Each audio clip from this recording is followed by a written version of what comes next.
All right, guys, here's another episode of the Daily CDs. I'd like to take this time to thank all the people who've joined my Patreon. I really appreciate that. And then also the guys who have joined my membership on my YouTube channel. All that really helps a lot. And also to Value Pack dog food. You know, I fed Value Pack before. I really thought it was good dog food. The hounds did really good on it. And I'll be feeding it again here soon. I think it's real important that we support the companies that support what we do. Also to W Supply. They provide this platform for us to share our content. And I want to thank them for that. Anyway, here's that episode. Enjoy.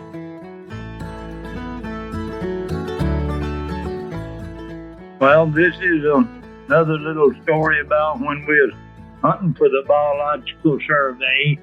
And of course, I was real young then.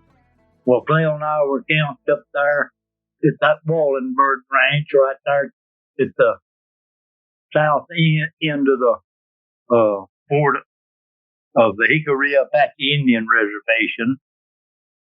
And we didn't take any horses in there, so we was going to rent some from a Mexican fellow there. So we were waiting to get our horses.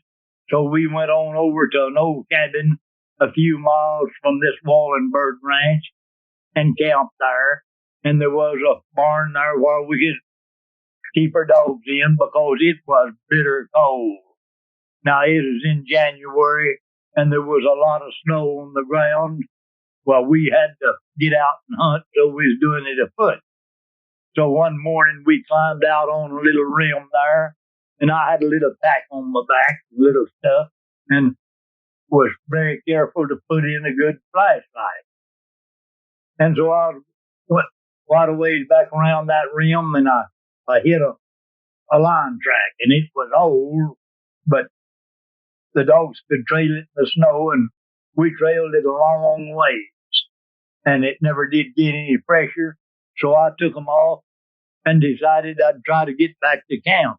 Well, now, when you was laying out in that kind of weather, it wasn't very nice. Of course, I had plenty of matches and everything to build a fire with in case I had to stay out. Well, I got back along that rim and about down where I was only about 3 miles from camp. And I never had no watch, but it had been dark for quite a while. But you could get out and through this rim, but you had to have a light. So I got out my flashlight and was looking for a place to get through. And of course, I was tired because I'd been walking in that doggone snow, and I had on a heavy pair of old overshoes and been walking in it all day long. And I stepped on a rock and it rolled and I fell down and I broke my flashlight. And it was dark. Well, I was afraid to try to get off of that rim. Then in the dark, I was afraid I'd fall off a bluff and hurt myself. So I backed up and got up there a ways and found an old, well, it was a dead tree, but in the place where the wind had whipped out most of the snow. And I found some good pitch wood there, and I gathered me up a lot of wood and got me a good fire started there. Well, when you're like that, you'll be real warm on one side and be a freezing on the other. But anyway, while I was sitting there shivering and shaking and trying to doze a little bit, sitting there, and the moon had just come up and was showing pretty good. Well, I could have probably got off of that rim in the moonlight, but I was so stiff and all, and I knew that I couldn't get to camp and do anything. So I was going to wait there till daylight. Down a minute, these dogs jumped up and they run down into a little swale there, and I didn't know what had happened. I just jumped up and grabbed my gun and took after them. And here was a skunk trying to come up to my campfire, I guess. Anyway, well, some of these dogs grabbed it and killed it, and I hollered at them. And went on back up the campfire, and here the dogs coming. They were trying to lay down and shiver around that campfire. And one old pup, well, he brought that skunk back up there and laid him down there, not too far. So I got up and I got that skunk, and I should have thrown him up my tree. But I throwed him away off down there and went back and sit down. And after a while, I looked down there and hear that old pup come carrying his skunk. Well, he didn't bring him up so close that time, and he left him down there. And then he came on up to the fire and laid down. Well, the smell is awful around there. Anytime there's a little breeze, well, of course, so when it got daylight and I started out to go down through this rim and go on over to camp, this old pup goes and gets his skunk. But he knew I didn't want him to have that skunk, so he'd stay way behind and carried that skunk. And you know, that dog carried that skunk until he could see the camp. I guess he intended to eat him. I don't know. But anyway, well, when he saw camp, well, he laid his skunk down and come on in.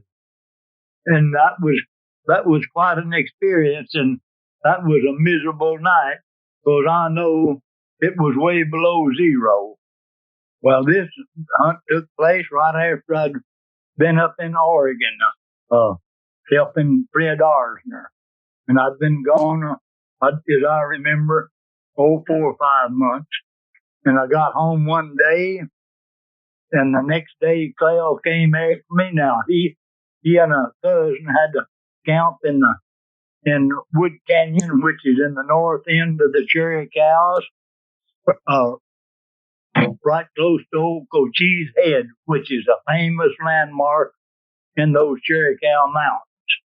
They call it Cochise Head because it's a big rock, and at a distance, well, it kind of looks like the face of a man laying on his back looking up, the way it's got his name. And Cochise was one of the famous Apache chiefs that caused the United States Army lots of grief years ago. So that got its name Cochise Head, because he operated, this old Indian chief operated all over that country there for quite a few years. So anyway, well, they was having trouble there with the lion, and they had run her several times and could never catch it. It was a female. And he and Dudley had caught 2 of her kittens, which were almost grown lions at that time. So he said, come on and help me catch that old female. Well, a fellow from California had shipped us a dog in there to train for him. And he was giving us the price of a high-priced hound to train this young dog. And we had sold him the dog when it was just a puppy. And as I remember, the puppy was, the dog then was somewhere between 1.5 years and 2 years old. And he had him a trailing cats and things, and the dog would work some, but he didn't know very much, and he wasn't trash proof or anything like that. So I don't remember, but we had been hunting the dog for a while and had him pretty well along the line. And I know we'd had him in on 7 lion kills, besides lots of trails. And he treed all right, and he was a pretty good track dog. Now, this was a brindle dog out of that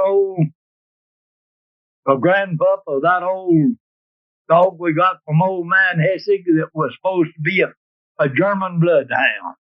And I've never seen another dog like him before or since. And so that's what the old man said he was, and I don't know what he was, but that's what he's supposed to be. But anyway, well, we knew that this old female lion had went on a good big mountain there right next to her camp. So the next morning, I took 5 hounds and circled and went on that mountain from one direction. And Clell, I think, took 7 hounds and circled the other way, and we were going to meet up on that mountain. We knew about where we were going to meet, unless one of us got after that line. So as I was climbing up and could look up towards the top, and there's quite a little ways on up there and fairly steep, my dogs picked up this line track. And I saw the track right away, and it was of this female line, and she was going into our circle. I knew good and well that that line is in our circle, the way Clell had circled, the way I'd circled, if he hadn't picked up her tracks. And my dogs, away they went around the mountain, and just a little bit and is out of hearing. And I looked up on this mountain, and Clell rode down on top of it, way up there. And I don't think he had heard my hounds. Anyway, I hollered, and finally, he finally heard me and looked down there, and I waved at him and waved for him to come on. And he came on down there as fast as he could, had his dogs, and I said, Clell, that old line, that line's got to be in our circle because you didn't cross her tracks. And I said, it's a good running track. And I said, my dogs have already went around there, and they're out of hearing. So let's put your dogs on the track, and it's rough going around there, and you kind of go around with the horses, and I'll take after my foot. And he said, all right. So, boy, his dogs took her right down the way they went, me right after my foot. And my dogs wasn't very far from there, and they already had the line caught. But anyway, when I topped the good high ridge there and listened off in kind of a basin in a canyon, and now that country was bluffy, well, there were trees. So I just eased down there and got right close to the tree, and she was treed right on the edge of a bluff, up a small tree. And I was just standing there, and this rock would come up about to my armpits, and I was just leaning over that rock, looking at that line, which is probably 40 feet out in front of me. And just standing there looking at it, I was really just waiting for Clell. And now in a minute, across a little canyon, he rimmed around there and seen me standing there in that line. And so he says, kill her. So I raised up and shot her off, and she went off of this bluff. Well, none of the dogs didn't go off. And then they went back towards him and had to go into a little canyon there and then rim in under the bluff to get back to that line. So they did, and there's a chewing on her. And so jokingly, I just hollered to him. I said, say, did you see that dog go off that bluff? And he said, no, I didn't. He said, which one went off? Well, he had a pup there that is just doing real good that he called Panther, and we'd had several dogs named Panther through the years. I said, old Panther, you know, pup about a year and a half old. He said, no, old Panther didn't go off of that bluff. He said, because I heard him a barking. It's not him. So we went on down to the line and gutted it and got it out. And every dog was there except that dog we was training. And I had him in the pack I had that morning. And we couldn't figure hardly how that dog could have fell out of that race. At least we hadn't seen him or nothing. But we took the line and went on back to camp. And when I started to tie up my hounds, I had 5, and then that would have been 4 with this dog gone. Well, every one of them was scratched up, and they scratched up pretty good. And I said, hey, and we hadn't looked them over before. And I said, hey, Clell, come here. So he come out there, and I said, no, I don't like this. I said, look, every one of these hounds here that I had that was the first hounds, that line has been a fight. and she's liable to done it right on that bluff. And if she did, I'm worried now that that dog's liable to be under that bluff somewhere, dead. So we looked them over, and they was scratched up. He said, well, I'm going back up there. So he saddled up and went back up to that bluff, and he found that dog in under that bluff, as dead as a dog could be. And what happened is fighting that lion on that bluff, and he said he was scratched up. Well, that lion scratched him up and just slapped him off of that bluff. He killed him. And so, but when we counted our dogs, it was quite something. We had the same number that we ought to. Let's see. 7 and 5, that would be 12. And we still had 12 dogs. But we got to looking, and one had got away from camp and came up there. And well, he followed one of us around and hit the track. But anyway, we had the same number of dogs, but one had got loose from camp. So we couldn't help it. We just wrote and told that guy that we were just about ready to, we'd have been sending him back that dog. There's a trained dog within 3 or 4 months that we'd had him in on 7 lions, and the 8th lion killed him, and that we just couldn't help it. He said, well, no. I said, we didn't tell you we'd guarantee you any dog, because when you're hunting him, you can't guarantee a dog. And he wrote back and he said, well, I didn't expect any guarantee. But he says, I'm certainly pleased that he was making a good hound. And he says, so I'm going to buy a good high-priced trained dog, and I want you to ship me one. And we did. Well, now, there's lots of things that can happen to dogs when you're hunting them. And I'll give you a few instances that's happened to me that seems kind of funny. Now, any time that a dog is up in those high bluffs and rims, and we've had quite a few to fall and kill themselves, not by the animal, but by the fall. And it's pretty dangerous in those big high rims in that rough country for dogs to be killed in bluffs. And we've had a number of killed that way. But we hunt our dogs down there now with collars and nameplates on. But I'll tell you an instance that happened that was caused by a collar, that if we hadn't been right there, well, the dog would have died and we'd have never knew where he was. But we were in a small bunch of bluffs, trailing this line, and this dog went down through kind of the crack of one of these ledges, and he jumped to get off, and there was a snag of sticking up, and it run right under his collar, and I there and seen him. And there that dog was hanging there, and his feet was probably 2 or 3 feet from the ground, his hind feet.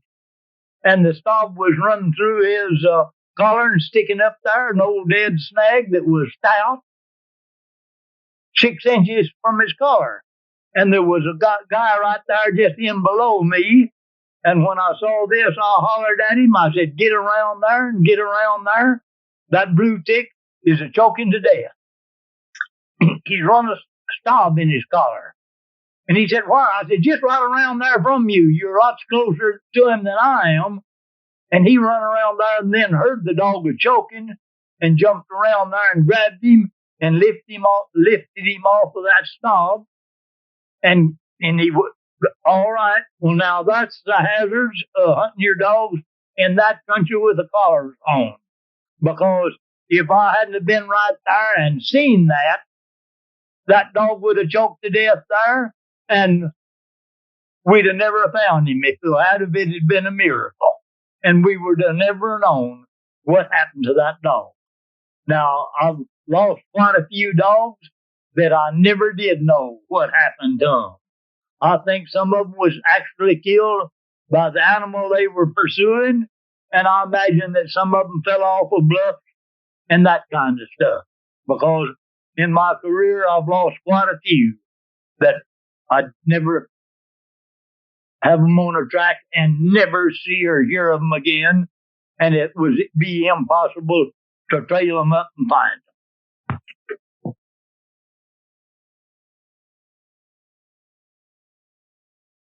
Well, now, I've hunted over lots of country, but I started out in the Cherry Cow Mountains of Arizona, and I call that my home range. And I branched out from there, and now I've hunted in quite a lot in Oregon. And I've hunted also in California, and I've hunted quite a little in Nevada, and I've hunted in Colorado, and I've hunted in, of course, Arizona many, many times, and I've hunted also in New Mexico. And I've covered almost all of both of those states. And then I've hunted also in Texas. And then I going on down south. Well, I've hunted quite a lot in British Honduras and Nicaragua and Costa Rica, Central America. And then on into South America, I've hunted in Colombia, Venezuela, and Bolivia. And now and also got down in the northern part of Argentina.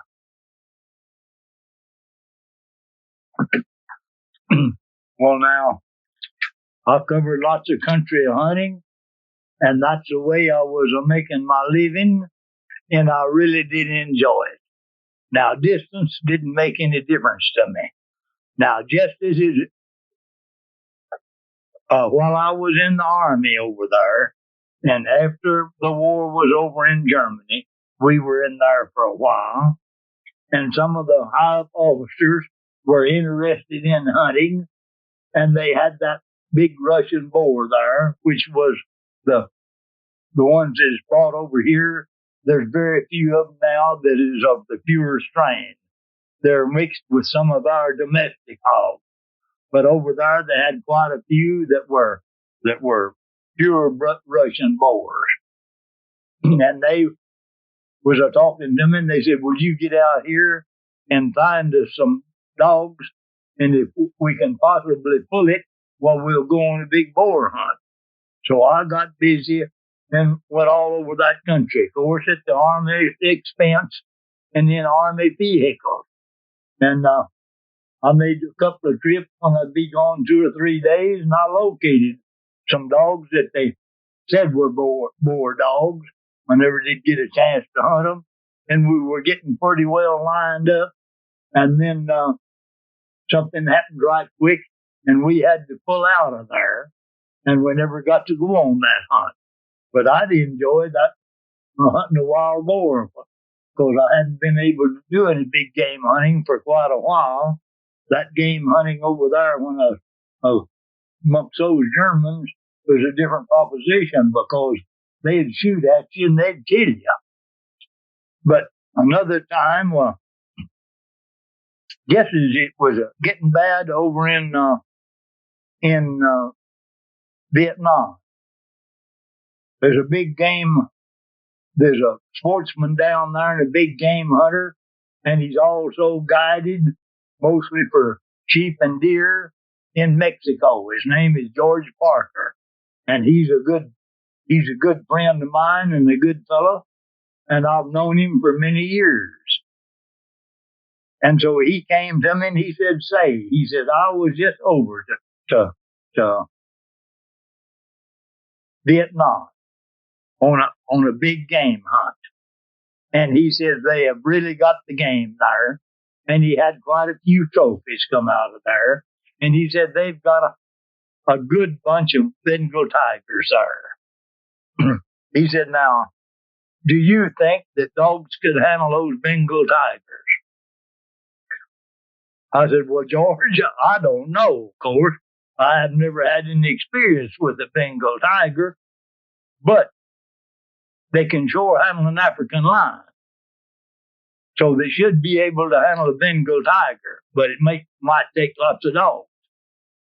He said, well, listen, I'm well acquainted with lots of the big sportsmen all over the United States, and I know men that have really got the money. Before I ever mentioned it to you, he said, I've mentioned it to several of these fellows, and they are really enthused. I said, well, by golly, if we can make some money out of it, I'd sure go. He said, well, let's go to working on it. Well, I was going into Mexico, and I'd already took a bunch of deposit on some hunts down there. And he said, well, I'll tell you what let's do then. He said, why don't you go on and make your hunts that you've got committed? But he said, right now, don't line up anymore. Because he said, just when you get through down there, well, I'll go to working on it right now, and I'll see if I can get some hunters, and we're going to charge them a big price, of course. I said, well, we'd have to, with all expense and all that we'd be out. To go over there, I said, say, George, I want to ask you a little something. Well, he said, what is it? I said, now look. Of course, those tigers are going to bay on the ground, but I don't think they climb trees. I don't think those big tigers can climb trees, or I don't think they do. I said, naturally, they're going to bay on the ground, and naturally, they're going to bay in pretty thick places. I said, now, these dogs have a tiger bayed in there. Would you go in there after them? Well, now, he said, that is a pretty good $64 question. He said, I hadn't thought about that. I said, well, if you're going to hunt with hounds and on bay stuff, you better think about that. He said, well, what would you do? I said, well, listen, George, it's never been tested. But I said, I can tell you right now, if my dog was made a Bengal tiger, I don't care what else that did. And they were in there holding that thing. If I wouldn't go in there, that would be my last time that I would go after anything like that. Because if I wouldn't go where my dogs did, I would quit hunting. And I said, I'll tell you one thing, I would go in after a Bengal tiger if I had a good gun. And let's bay one and I'll show you. Well, he said, I don't doubt it one bit. Well, what you'd go in after him? Well, I said, that's the only way you go over there and hunt and have your mind made up, even if you got killed or what happened. You would go in there with your dog. I said, a man shouldn't hunt dogs that's got more nerve than he's got. If he won't get up and produce the nerve, well, he'd better not put his dogs up against that game. Well, I went on to Mexico, and he went to look. Now, he said, it's getting bad over there. It's getting a little bit dangerous. And if it gets very much more dangerous than it was when I was over there, well, he said, we just can't go because we'd take big chances on, a good chance on getting killed from those people, because they's getting worse when I left there than it was when I got there. And so I went on to Mexico, and then he sent me word in after I'd been in Mexico maybe a month. He said, go ahead and take out as many hunters as you can get, because we cannot go to Vietnam. He said, things are getting worse over there than it was when I left, and it was getting bad then. So he said, we just simply can't go. And then, of course, it went on, and they had the Vietnam War. So that blowed that trip up. But let me tell you, folks, I wanted to make that trip because that would have been really a trip, and I know it would have been a thrill. So I went in after one of those old tigers bayed by dogs because I know what would have been happening. But if a man not going to take chance on this earth, well, he hasn't got much business living anyway, because it's all a chance. Man might get killed doing anything, and he's in as much danger out on these highways with this traffic the way it is today. I figure as much as he is just about anywhere. So I'd love to have killed one of those Bengal tigers with my dogs, have it caught, than just about anything coming down the line.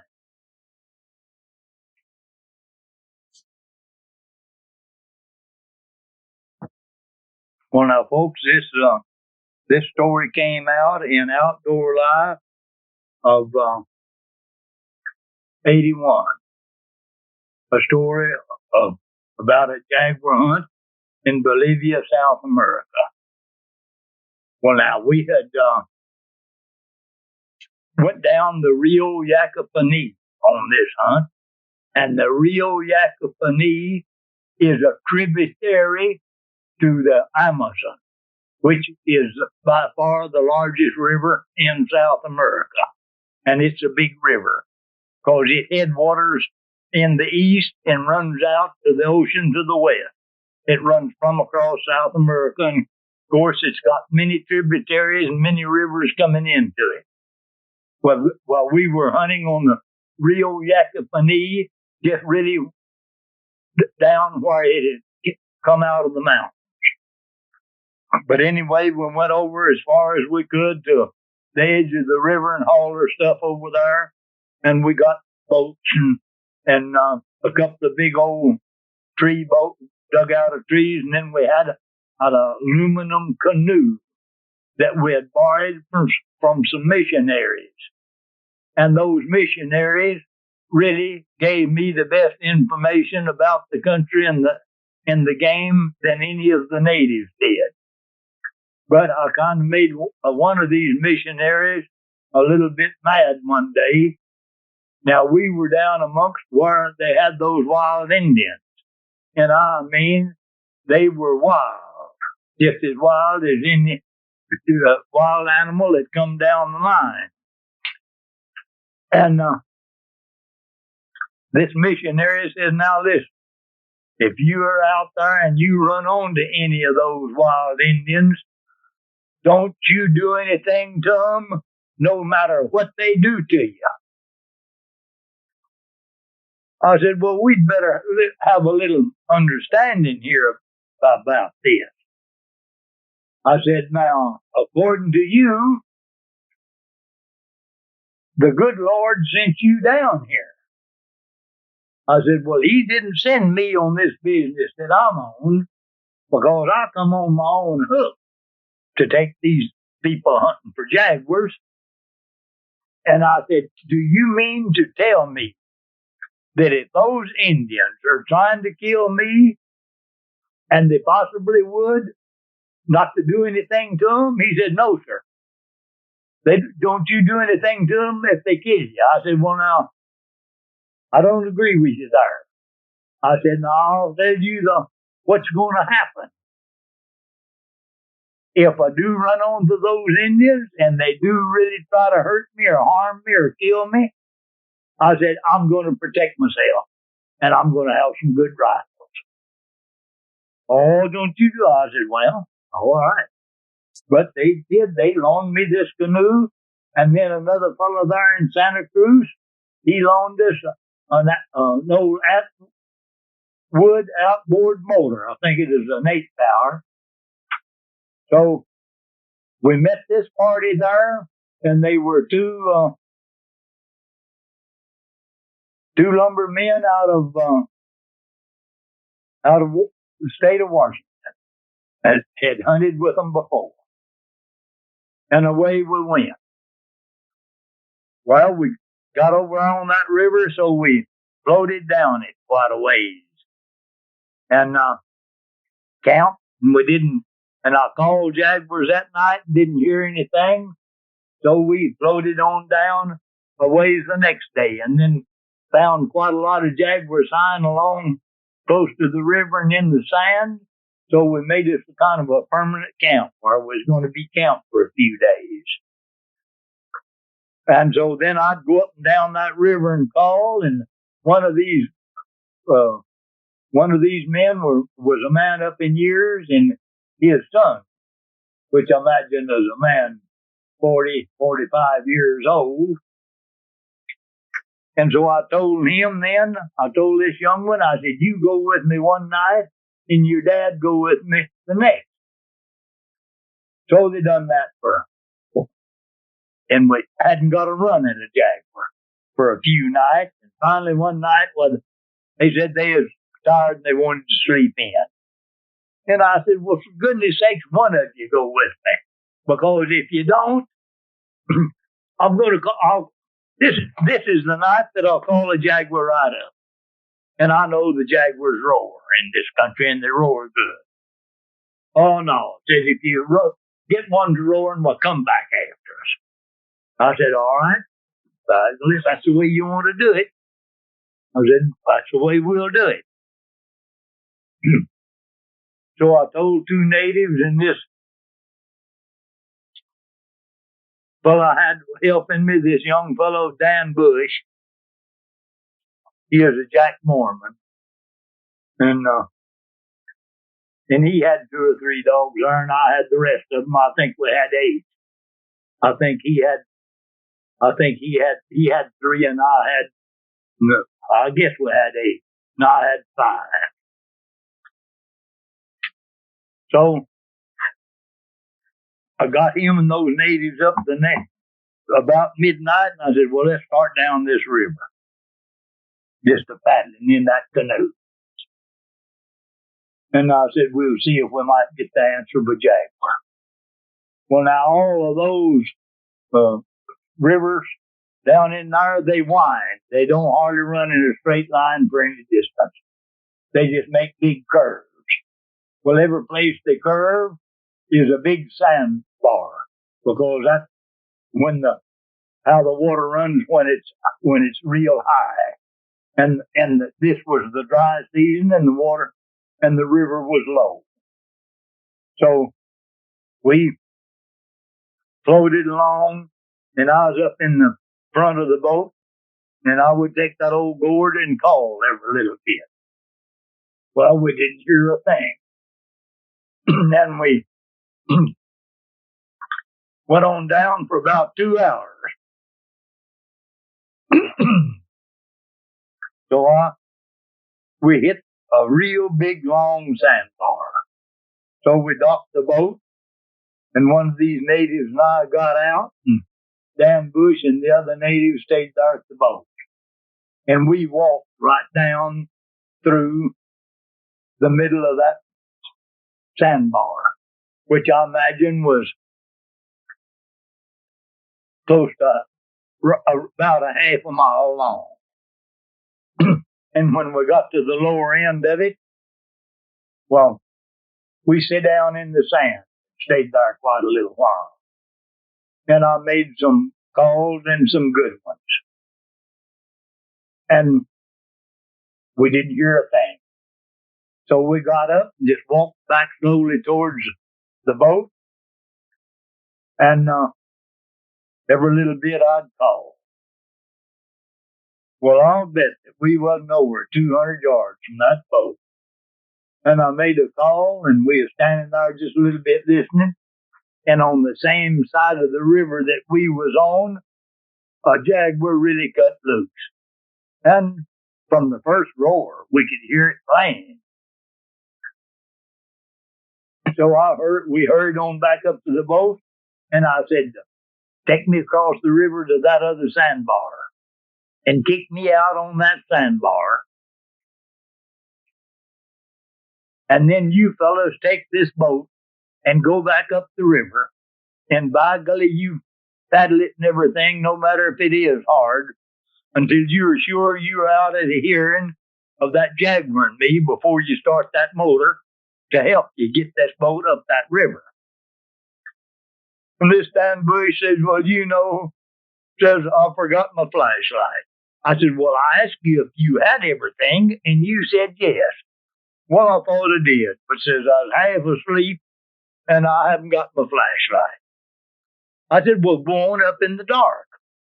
We can't go up that river in the dark. I said, all right, you get out here with this light and this gourd. And I said, you've never called very much, but you ought to be able to call that thing up.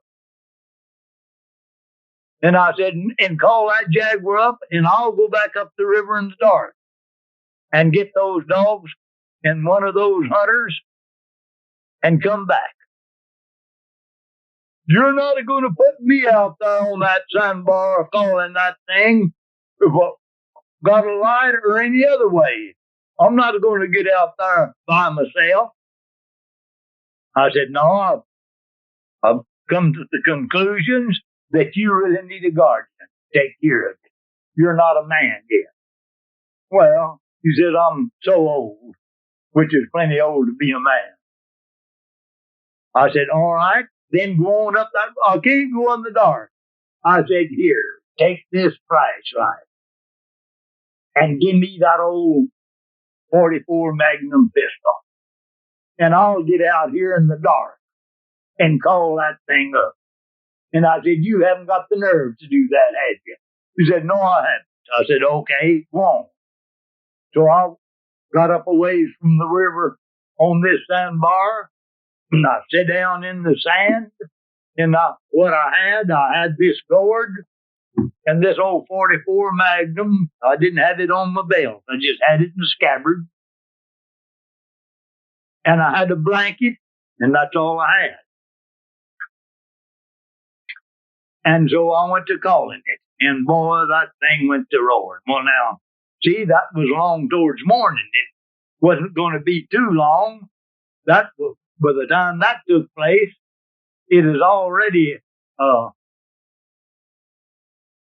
think it's about 3:45, maybe 3:30, somewhere right along there, when they left. And I figured by the time they'd go up there and then they'd get back, of course, they could come back a lot faster than they went up. I figured they'd be there at 7 o'clock. And at 6 o'clock, well, it was good daylight. Well, I just kept calling that thing, and it kept coming closer. And it wasn't in no hurry, but it was really a coming, and it was really a roaring.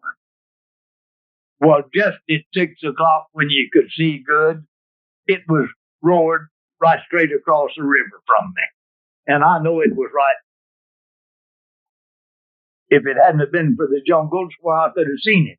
Because right straight across the river, this water cut right in, and there was just a dirt bank there that was 20 or 30 feet high. And right on top, the jungle started. So, and really, it was a big rainforest. Them old trees was 200 feet high and come together at the top.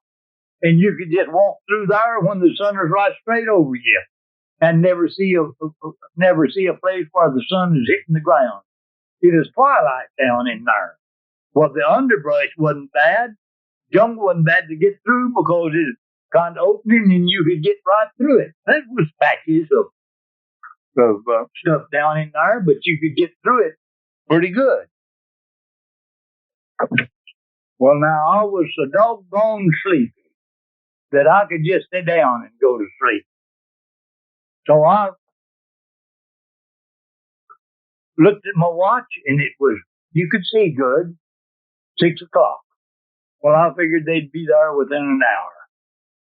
And I knew right where I could put those dogs, right on that fresh track. So I thought I would take a nap because I was really sleepy.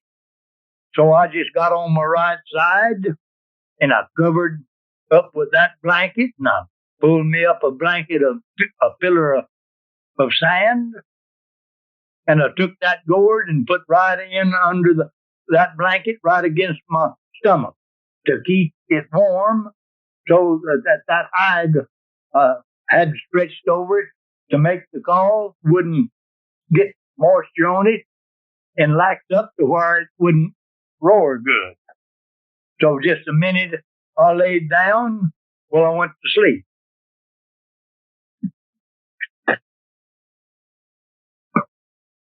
And I looked at my watch when this happened. It was just 7 o'clock. Well, this thing woke me up a roaring. And I had my laying on my right side, and I was looking down the river and then across it, right straight across from where I was. And my back was facing up the river. And I thought that it was, I went to looking in the jungle, I thought it was right straight across and on the other side. And it only woke me up at the last of its roars. And I just kind of raised up on my elbow and was looking across there and looking to see if I could see it. And now in a minute, I heard it growl right behind me. Well, it was on the same sandbar I was on. Well, I just slowly turned under this blanket and turned around. And I threw the blanket back up over my shoulder and looked up, and here it was, walking right down the sandbar right straight towards me. And he's kind of growling. And I said, oh, boy. So I just laid my gourd out to one side on the sand, and I reached over and pulled out that old 44 Magnum pistol out of the scabbard and laid it there. So I turned a little more to where I'd be facing that thing. And I was laying right on my belly with my elbows out, and I had this old gun in both hands. And he went to looking at me. I know at first he thought I was a drift log, because there'd be drift logs all scattered up and down on those sandbars. But after he saw me turn and face him, well, he still kept coming, and he went to growling. And I just laid there, and I just sight right in his chest as he's coming towards me with this old gun. And finally, I said, well, if he comes any closer, I'm going to go to shoot. And I'm going to shoot all 6 of these cartridges at him for killing. And if he does come after me, and I hadn't hit him when 6 cartridges are out, I said, I'm going to jump up and throw this blanket over it. And maybe that'll detain him a little bit, and I'm going to run. And by golly, I'm going to run just as fast or faster than I've ever run in my life. Because that's all I could do. So that thing stopped and stood there and looked at me and growled and wrung his tail. And I knew if he come any closer, the shooting's going to start. Because I measured it the next morning, and it was 60 feet from where my head was to where where the jaguar was. And of course, he probably didn't stand there near as long as it seemed to me like he did, but he just stood there in one place. And after a while, he just turned and slowly kind of walked back the way he'd come, but he edged over towards the jungle. And I jumped up with this old 6-shooter in my hand and went after in behind him. And he wouldn't run. He'd turn around and growl at me. And finally he walked over and walked into where I couldn't see him, into the jungle there.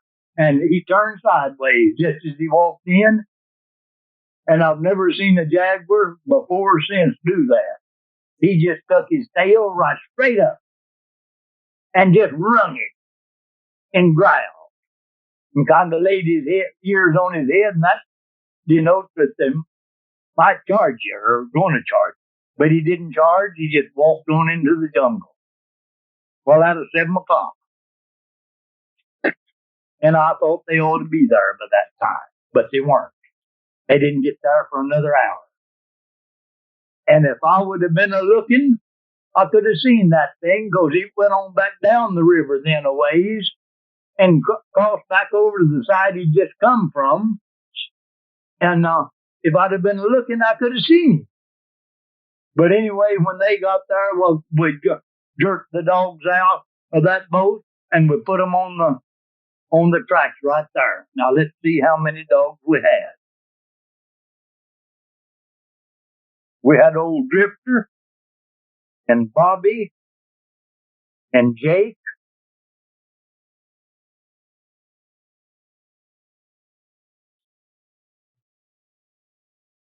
and a red hound that I've forgotten his name, and then a chocolate-colored hound, and I've forgotten his name.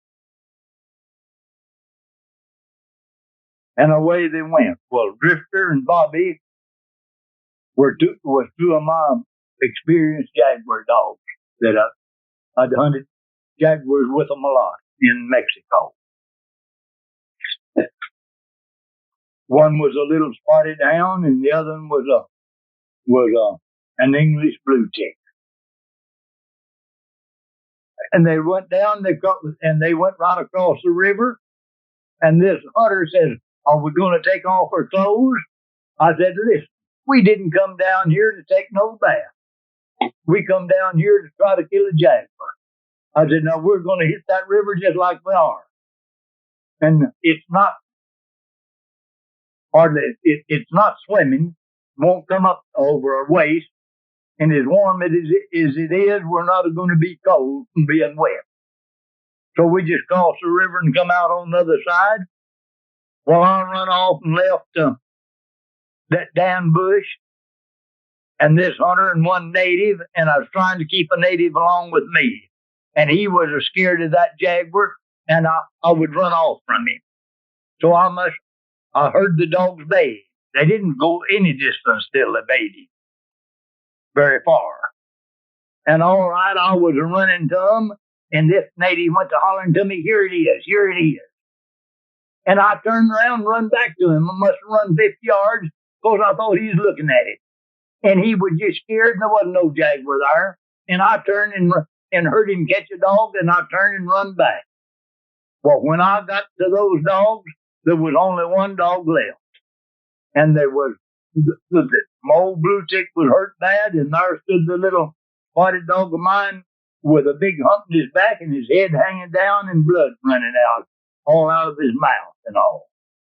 And there laid one dog, this big English-colored dog, and he was a big hound, probably 60-pound hound, and he was laying there with his neck broke. And the old red dog, well, I didn't know where he was.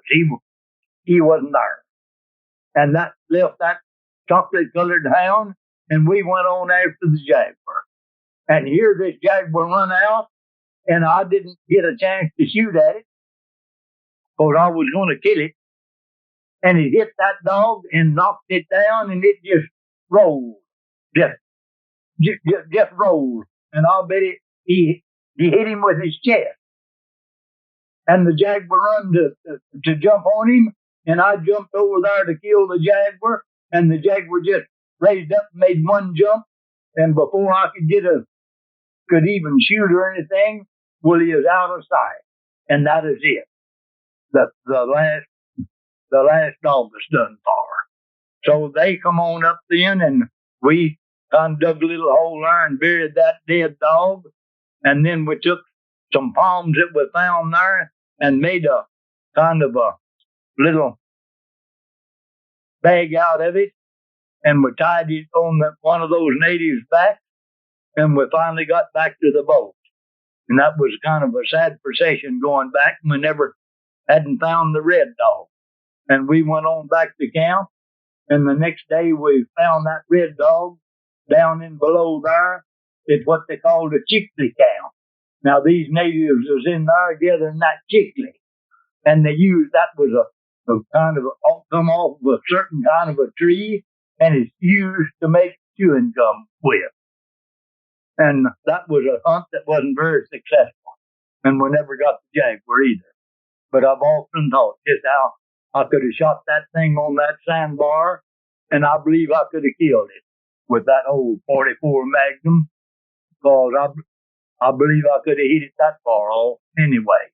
And that was the end of a of a hunt that wasn't very successful. Well, now this is just exactly the way that happened, the best that I can tell it through my memory. And I remember pretty good, and that is the way it happened, step by step. And I think it was kind of limited in outdoor life, but that's the story. And I think that was a thrill, and it also kind of makes the chills run up and down your spine to see that thing walking right straight down to you on that sandbar, and not one thing between you and him. And I do remember exactly how far it was from where the jaguar was to where I was laying there with that blanket thrown back over my shoulder to where I could jump up right fast. And it was just 60 feet because I measured it the next morning after everything was over with. Well, on July the 27th, 1982, I was 74 years old. And that's been 74 rough years because I started hunting professional when I was 18 years old. And there for many years, I stayed out many days and nights right out in the mountains with my hounds. And I spent a lot of cold nights in trees, holding animals up a tree so that a client could get there to get their trophy. And that is rough. And that is a hard life. But looking back, I realize that I've lived a lonely life. But being so busy in my profession to realize the loneliness, I'm thoroughly pleased with the way I've spent my allotted time on this earth. However, I could know that I have brought happiness to other hunters by stepping into your home and sharing my life experience hunting big game by the way of these cassettes. I will depart this life a happier man. Dale D. Lee, the last living member of the Lee hunting family.